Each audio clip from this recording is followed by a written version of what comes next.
جو نبی کونین صلی اللہ علیہ وسلم نے خود بھی اخیر کی زندگی میں کثرت سے کیا، جسے ہم اور آپ اعتکاف کرتے ہیں۔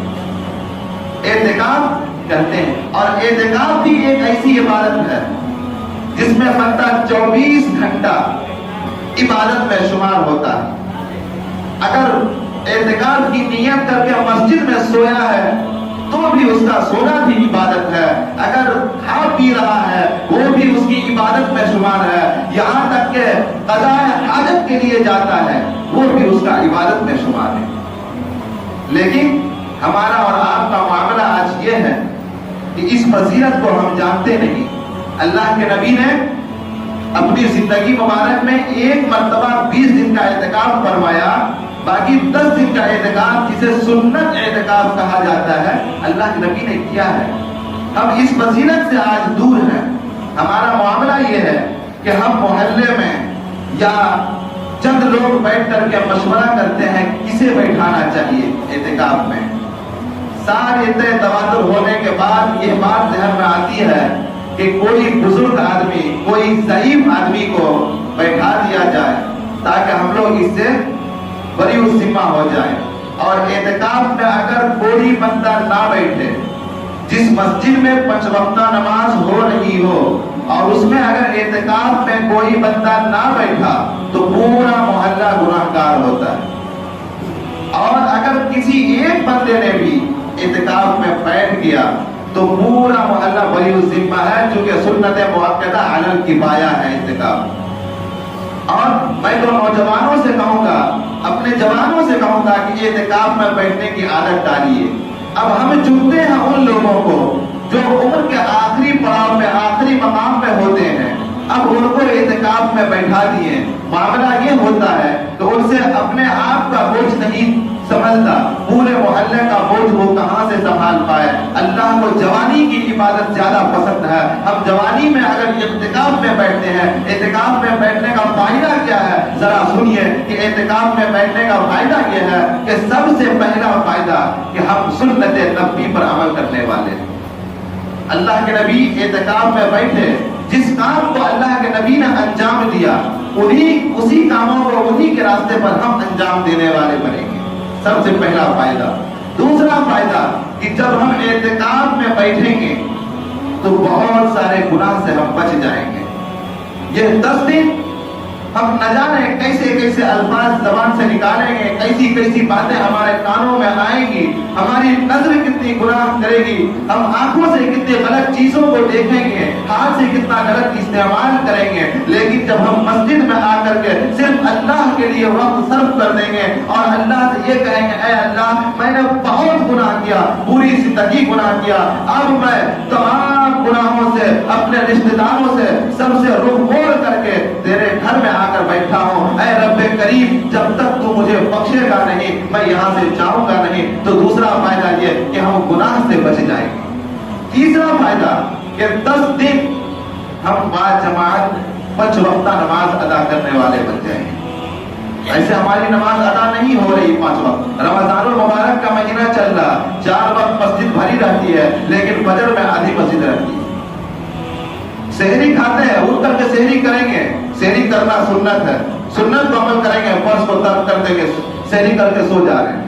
اعتکاف میں بیٹھیں گے تو فجر کی نماز بھی ہم پابندی سے ادا کریں گے، اس کے علاوہ تہجد بھی پڑھنے کا ہمیں موقع ملے گا، اللہ توفیق عنایت کر دے گا، ہم تہجد گزار بن جائیں گے، تہجد پڑھنے والے بن جائیں گے۔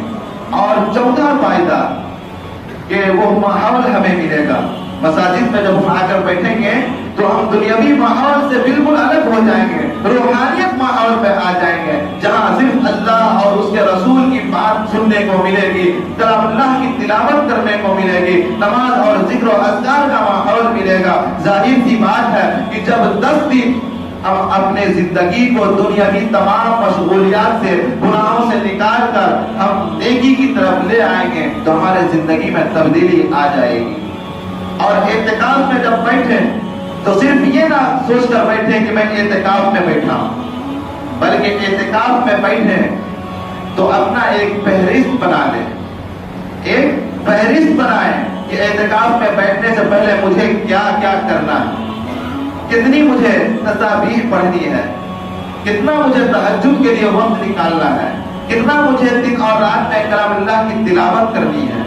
ان سب چیزوں کا ہم ایک فہرست بنائیں، اور دوسری فہرست یہ بنائیں کہ جن گناہوں پر میں آمادہ ہوں، اعتکاف میں جب ہم بیٹھیں تو گناہ سے بچیں اور گناہ کو چھوڑنے کی کوشش کریں، اللہ سے وعدہ کریں کہ جو گناہ ہوئی اب آئندہ ان سب گناہ سے میں باز آ جاؤں گا۔ مثال کے طور پر اعتکاف میں بیٹھنے سے پہلے ہمیں نماز چھوڑنے کی عادت تھی، میں نماز کو ہلکے میں لے کر یوں ہی نماز کو ضائع کر دیتا تھا۔ اب میں ایک فہرست بنا لو کہ نماز نہیں چھوڑوں گا۔ اب ہم نظر سے بدنظری کرتے تھے، اس کی ایک فہرست بنا لیں، آئندہ میں بدنظری نہیں کروں گا۔ میں داڑھی چھلاتا تھا، اس کی ایک فہرست بنا لیں کہ اعتکاف کے بعد انشاءاللہ میں داڑھی رکھنے والا بن جاؤں گا۔ میں جھوٹ بولنے والا تھا، اس کی ایک فہرست بنا لیں، میں آئندہ جھوٹ نہیں بولوں گا۔ میں پڑوسیوں کو ستانے والا تھا، ظلم کرنے والا تھا، حق مارنے والا تھا، سب کی ایک فہرست بنا کر کے لائے اور اللہ کے سامنے سپرد کر دیں، اے دعا میں ہاتھ اٹھائے، اے اللہ یہ سب گناہ میرے اندر تھی، یہ سب گناہ میں کرتا تھا، اللہ ان سب گناہ سے مجھے معاف کر دے، ان سب گناہوں کی عادت مجھے چھڑا دے۔ امید ہے کہ اللہ تبارک و تعالی ان سب گناہ سے لت آپ کا چھڑا دے گا۔ اور ایک اور فائدہ یہ ہے اعتکاف میں بیٹھنے سے کہ لیلۃ القدر معتکف کو نصیب ہو جاتی ہے۔ جو اعتکاف میں بیٹھے اسے لیلۃ القدر جیسی رات نصیب ہو جاتی ہے۔ خواہ اس رات کو چاہے وہ سو کر کے گزار دے، اس رات میں وہ عبادت کرے یا نہ کرے، لیکن اللہ کے سامنے وہ یہ کہہ سکتا ہے کہ اے اللہ یہ لیلۃ القدر والی رات جب نازل ہوئی تھی، اے اللہ میں مسجد میں اعتکاف کی حالت میں بیٹھا ہوا تھا، میں کوئی عبادت نہیں کیا، صرف نیت میں اعتکاف کا کر کے بیٹھا تھا، اس کے عوض میں اللہ اسے وہ ثواب عطا فرما دے گا۔ تو یہ اعتکاف کی فضیلت ہے۔ تو میرے بھائیوں اعتکاف میں بیٹھنے کی کوشش کریں۔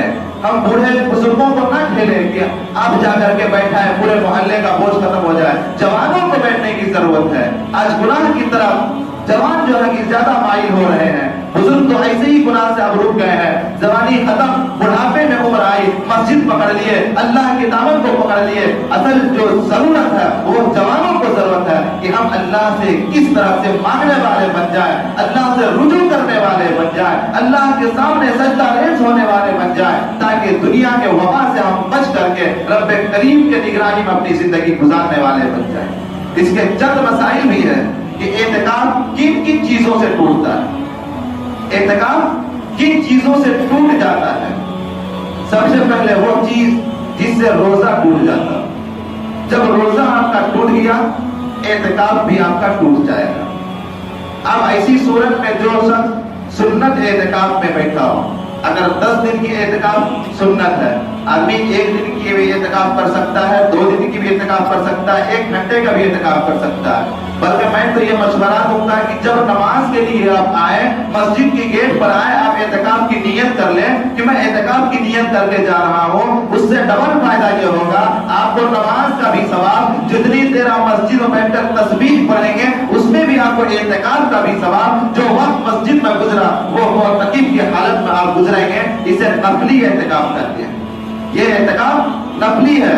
10 دن کا اعتکاف جو ہے وہ سنت اعتکاف ہے، تو اس میں اگر روزہ ہمارا ٹوٹ گیا اب ہمارا اعتکاف بھی ٹوٹ جائے گا۔ اب ایسے حالت میں اعتکاف کا قضا 1 دن کا ہوتا ہے، اگلے دن ہم قضا اعتکاف کی نیت کر کے بیٹھیں گے، بقیہ اگر دن بچا ہوا ہے تو وہ اعتکاف ہمارا نفلی اعتکاف ہو جائے گا۔ اسی طرح سے ہم بغیر کسی شرعی عذر کے مسجد سے باہر جاتے ہیں، ہمارا اعتکاف ٹوٹ جائے گا۔ ہمارے پاس عذر کیا ہے؟ شرعی عذر یہ ہے کہ رفع حاجت کے لیے ہم جا سکتے ہیں، مسجد سے باہر ہم اپنی ضروریات کے لیے جا سکتے ہیں۔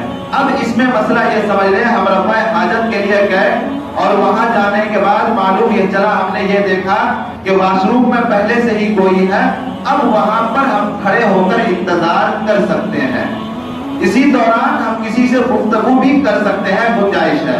اب اگر واش روم سے نکل گیا، ہم گفتگو اگر وہاں جاری رکھے ہوئے ہیں یا وقت وہاں پہ ضائع کر رہے ہیں، ہمارا اعتکاف ٹوٹ جائے گا، چونکہ اب یہ ہماری شرعی عذر نہیں ہے، شرعی ضروریات نہیں ہے۔ واش روم جیسے ہی خالی ہوا ہم وہاں گئے، رفع حاجت کیے اور ہم اپنے فارغ ہو کر کے مسجد کے اندر لوٹ آئے، ہمارا اعتکاف نہیں ٹوٹے گا۔ اسی طرح سے ہم وضو کے لیے مسجد سے باہر جا سکتے ہیں، وضو کر کے ہم پھر اندر آ جائیں۔ اس میں ایک اور مسئلے کو سمجھ لیں، بہت سارے حضرات اس میں غلط فہمی اختیار کرتے ہیں کہ ہم وضو کرنے کے لیے مسجد کے حدود سے باہر جا رہے ہیں اعتکاف کی حالت میں تو جلدی جلدی وضو کر کے ہم واپس آ جائیں، ایسا نہیں۔ بالکل سکون سے اطمینان سے آپ وضو کریں، اور وضو میں آپ کلا کرنے کے بعد ٹوتھ پیسٹ یا مسواک بھی کر سکتے ہیں۔ دوران وضو الگ سے اجازت نہیں ہے آپ کو مسواک یا ٹوتھ پیسٹ کرنے جانے کی۔ دوران وضو ہم نے ہاتھ دھویا، کلا کیا، اب مسواک یا ٹوتھ پیسٹ ہم کر کے وضو کر لیں، اعتکاف نہیں ٹوٹے گا۔ اسی طرح سے اگر کسی شخص کے پاس کھانا پہنچانے والا کوئی نہ ہو، اگر کوئی کھانا پہنچانے والا یہاں نہ ہو تو آپ جا کر کے کھانا لا سکتے ہیں، کھانا کھا سکتے ہیں، اس کی گنجائش ہے۔ اسی طرح سے اہم مسئلہ ایک اور سمجھ لیں کہ دوران اعتکاف کسی شخص کو پہلے سے معلوم ہو کہ فلاں دن فلاں وقت مجھے کسی کام سے باہر جانا ہے، یا مثال کے طور پر یہ سمجھے کہ کسی کا پیپر ہو، امتحان ہو، تو وہ اعتکاف کے وقت یہ نیت کر لے کہ فلاں وقت فلاں دن اتنے بجے سے اتنے بجے تک کا وقت میں اعتکاف سے خارج کرتا ہوں، میں جاؤں گا امتحان دے کر کے پھر اعتکاف میں آ کر کے میں بیٹھ جاؤں گا، تو وہ اعتکاف نہیں ٹوٹے گا۔ اسی طرح سے اب جب ہم اعتکاف میں بیٹھ جائیں گے تو ہم کسی کی عیادت کے لیے باہر نہیں جا سکتے، کسی کی میت میں ہم نہیں جا سکتے۔ عموماً یہ دیکھا جاتا ہے کہ نانا کا، دادا کا، چچا کا کسی کا انتقال ہوا، لوگ ایک دم مسجد سے باہر گئے، جا کر کے نماز جنازہ بھی ادا کی، مٹی بھی دے کر کے آ گئے، آپ کو معلوم نہیں، آپ کا اعتکاف ٹوٹ جاتا ہے۔ کسی کا بھی انتقال ہو جائے، اب یہاں سے بیٹھے بیٹھے ان کے لیے دعائیں مغفرت کریں، آپ کو باہر نکلنے کی اجازت نہیں ہے۔ اسی طرح سے بہت سارے ایسے ہیں، حدود مسجد کے اندر میں آپ وقت گزاریں، حدود مسجد سے باہر اگر فضول کا نکل کر کے آپ گفتگو کرتے ہیں، باتیں کرتے ہیں یا گھومتے ہیں، آپ کا اعتکاف ٹوٹ جائے گا۔ تو یہ سب اعتکاف کی چند شرائطیں تھیں، باقی جو حضرات بیٹھے وقت ہو چکا ہے، میں رہوں گا، آپ معلوم کرتے رہیں، انشاءاللہ جہاں تک ہوگا میں بتاتا رہوں گا۔ تو اعتکاف ضرور بیٹھیں، اور اعتکاف میں بیٹھیں تو یہ سوچ کر کے بیٹھیں کہ میں اللہ کو راضی کرنے کے لیے بیٹھا ہوں، حضور کا وقت ضائع کرنے کے لیے نہیں بیٹھا ہوں۔ اور ایک اور گزارش کروں گا کہ اعتکاف میں بیٹھیں تو اللہ کے واسطے موبائل لے کر کے نہ بیٹھیں، یہ موبائل ہمارے عبادت کا سب سے بڑا دشمن ہے۔ اعتکاف میں بیٹھ کر کے بھی ہم فضول کی تصاویر، فضول کی ویڈیو دیکھتے رہتے ہیں، جس سے ہمارے اعتکاف میں خلل ہوتا ہے۔ جو وقت ہمیں اللہ کو صرف کرنا تھا، اللہ کی عبادت میں ہمیں خرچ کرنا تھا، اس وقت کو ہم موبائل کے حوالے دے رہے ہیں، تو یہ بھی اعتکاف ہمارا صحیح درست نہیں ہوگا۔ اعتکاف میں بیٹھنے کا مقصد صرف اور صرف یہ ہونا چاہیے کہ ہم اللہ کے حوالے آئے ہیں، اپنے آپ کی زندگی کو تبدیل کرنے کے لیے آئے ہیں۔ ہم یہاں سے اپنے روحانیت ماحول میں اپنی زندگی کو جب گزاریں گے، جب یہاں سے ہم نکلیں تو کچھ تقویٰ اختیار کر کے نکلے، اللہ کا ڈر، اللہ کا خوف لے کر کے نکلے، اور سنت نبی پر جب ہم عمل کرنے آئے ہیں، اعتکاف میں بیٹھے ہیں، تو سنت نبی پر عمل پیرا ہونے والے بن جائیں۔ اللہ تبارک و تعالیٰ سے دعا کریں کہ اللہ تبارک و تعالیٰ ہم سب کو کہیں سنی ہوئی باتوں پر عمل پیرا ہونے کی توفیق پر رحمت فرمائے۔ وآخر دعوانا ان الحمد للہ رب العالمین۔